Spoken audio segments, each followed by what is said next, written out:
نے فرمایا میں اپنے نفس کی پاکی بیان نہیں کرتا کہ میں بہت اچھا آدمی ہوں، میرا نفس بہت اچھا ہے.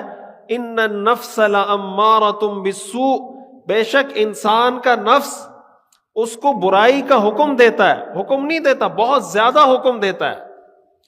ایک ہوتا ہے عامر، عامر کا مطلب ہوتا ہے حکم دینے والا، ایک ہوتا ہے عمار، عمار کا مطلب بہت زیادہ حکم دینے والا.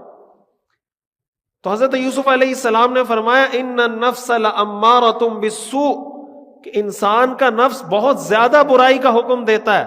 تو جب انسان کا نفس برائی کا حکم دیتا ہے، اس برائی سے اس کو کیا چیز روکے گی؟ وہ اللہ کا حکم روکے گا.